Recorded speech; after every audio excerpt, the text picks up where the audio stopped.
pretty bad. Yeah. Okay. So remember, this is the one with the selfie cam. Yeah. So what are we thinking of the detail here? What did you just say? It looks very bright and we look very hot. Like I look very good looking? Is that what you mean? No, our faces are both so red. Oh, gotcha. Yeah, so basically what's happening here is this is just like, this literally looks like it was taken on like a 15-year-old flip phone. Yeah. Let's move on. Oh, so this was sunrise, Okay. right? Yeah. I think you were shooting on this because, oh, That's no, my that's head. you, but that's me. Who took this picture? You know, this doesn't, oh no, it's pretty bad. Like when I zoom out, it's like, well, yeah, it's kind of bad. What do you think? It's a pretty scene. Yeah. That does a lot of the work.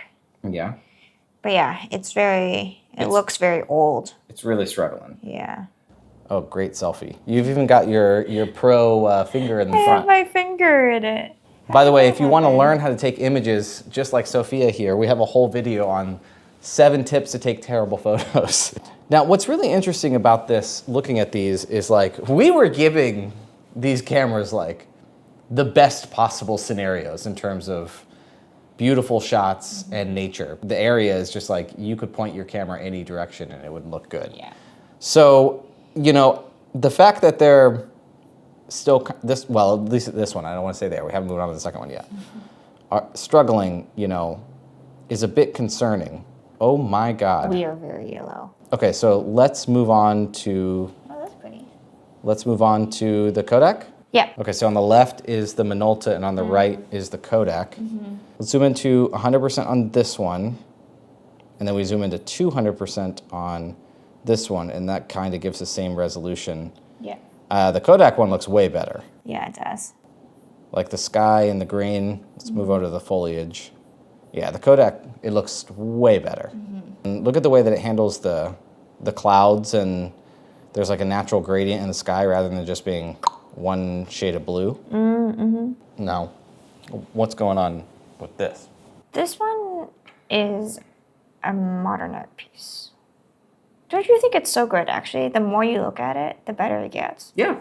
I mean, you've really captured the colors of fall here in Colorado. Oh, what is this? This is one of the filters on the camera where you can select for different colors. Yeah. And that one obviously selected for yellow and green. This doesn't look too bad. Yeah. Like the aesthetic. It's pretty cute, actually. I mean, remember, because this one doesn't have a selfie cam, but it's got the little flip up thing. Yeah. And compare the way this looks to the selfie of the other, like this one having its own little.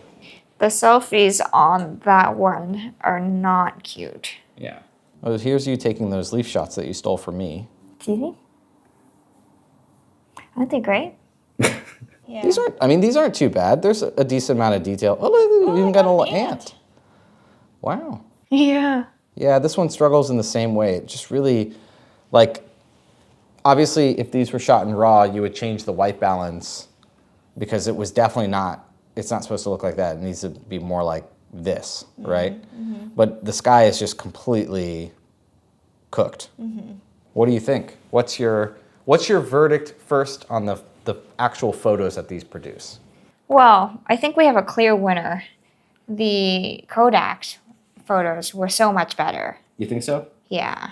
My opinion on the quality of the images is this one is definitely better.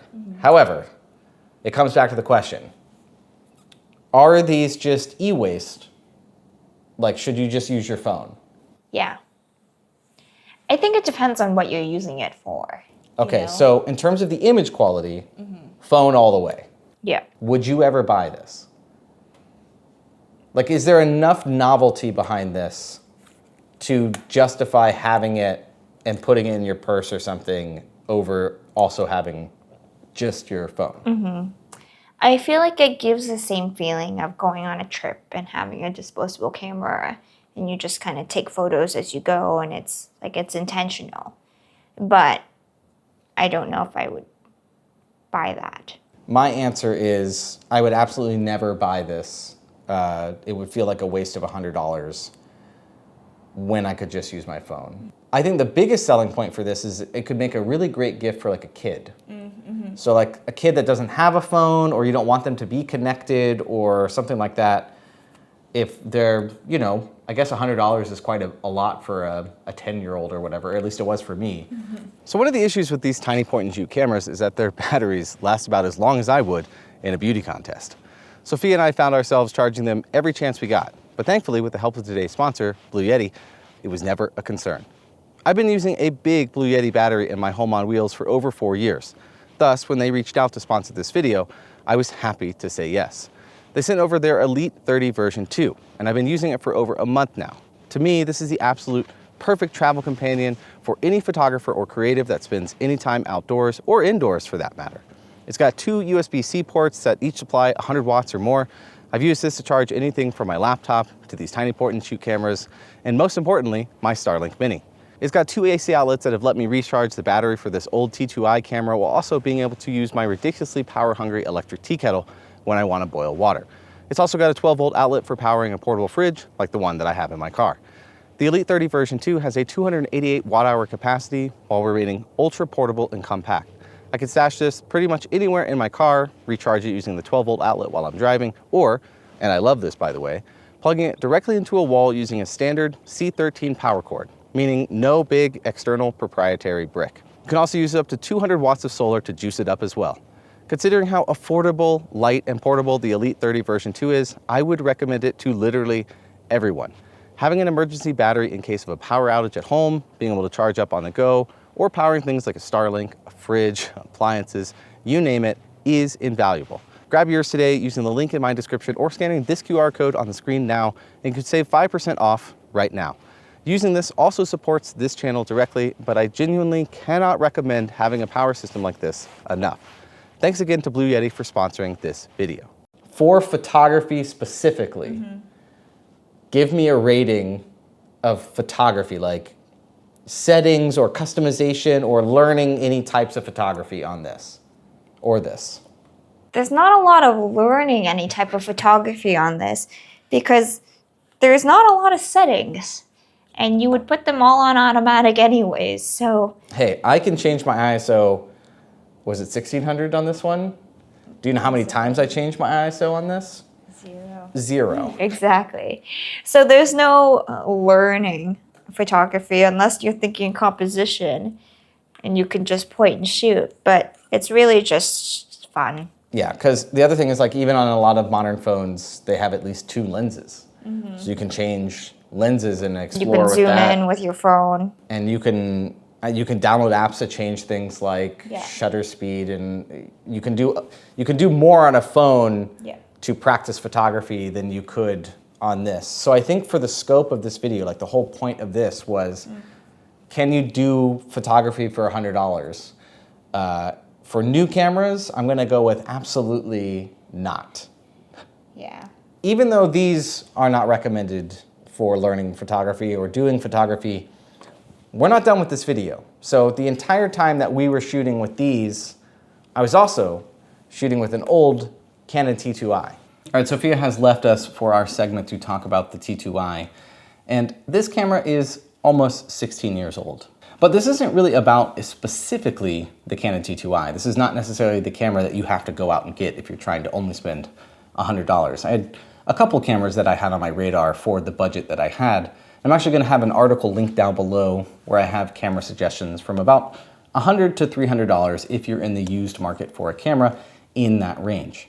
The reason I went with this camera is I had been browsing things like Marketplace or Craigslist for probably 2 or 3 weeks, just patiently waiting for a good deal to come up. And this camera I got for exactly $100, and it's in fantastic condition for being almost 16 years old.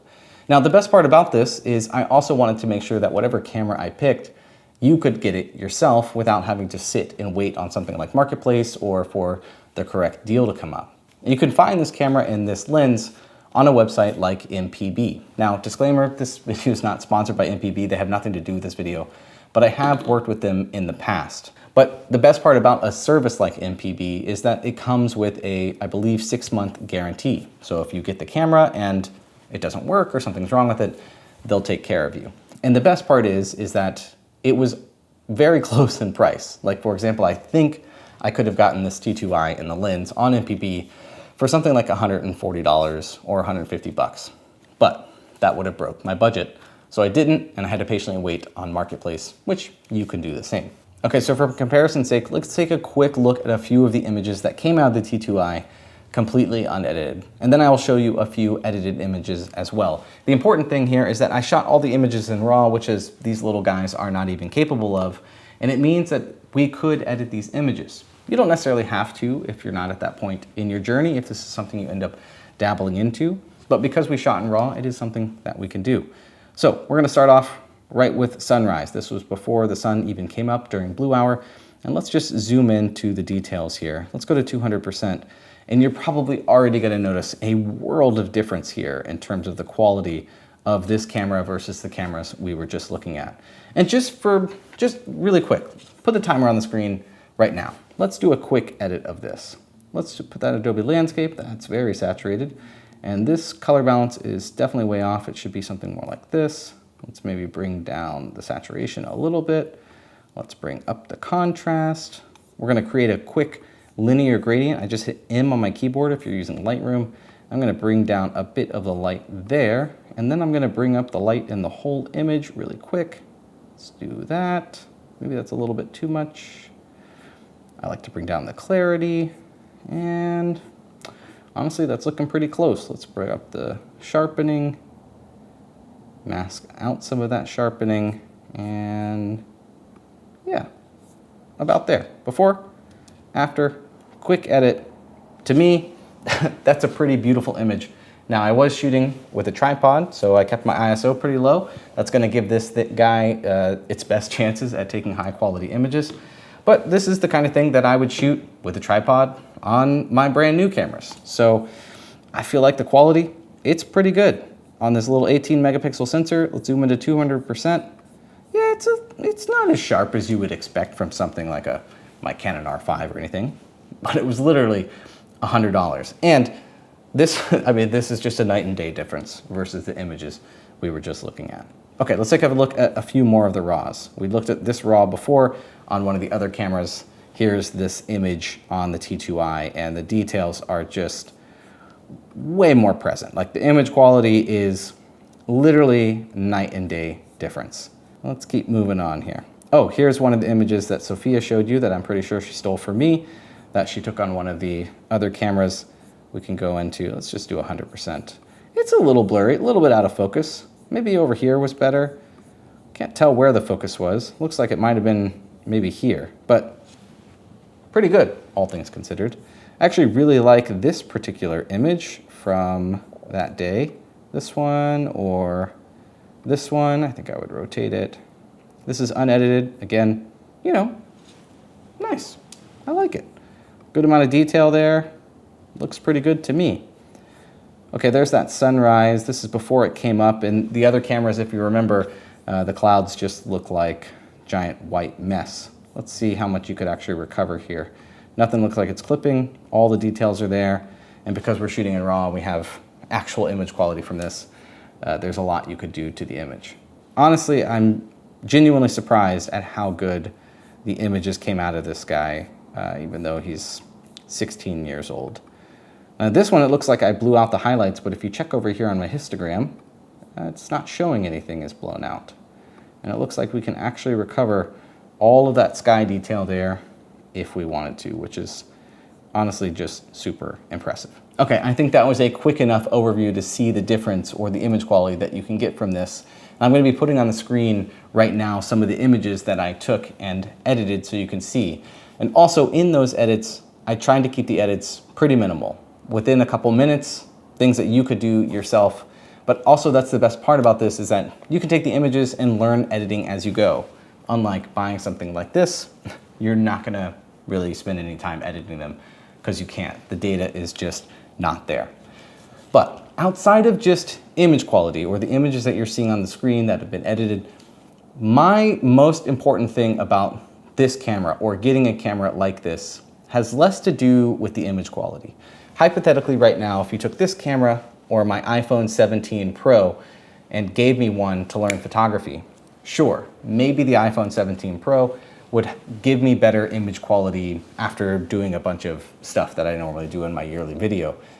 But I would still prefer the experience of learning and shooting on this. And it's because you've got dials and settings and things to learn and focus, and it's just gonna be more enjoyable if this is something you're looking to get into either as a hobby or maybe as a professional career down the road. There's something about the form factor. You're gonna switch your brain into going from, oh, I'm just walking around point and shoot, taking some snapshots with this little guy, or I'm holding this and I'm like, okay, I'm shooting photography and I gotta learn what some of these settings do and I gotta learn how they all interact. Speaking of, if you're interested in learning things like shutter speed, aperture, depth of field, Sophia and I did a really great video on it where I teach all of the things from the exposure triangle. But the caveat, and most important part, is that she learns them in the video. So you get to learn along with her as she learns them. She asks some questions and it's really insightful, and we take it pretty slow. Hopefully, if you're into that, I'll have that link down below, or you can check out the card right here. Now, if you're sitting there trying to photograph your little snot-nosed kids running around at a 7-year-old's party or something and the focus is missing every time on this, well, then maybe using a phone is probably a little bit better. But when it comes to shooting photography and learning it, this is going to be a far better platform.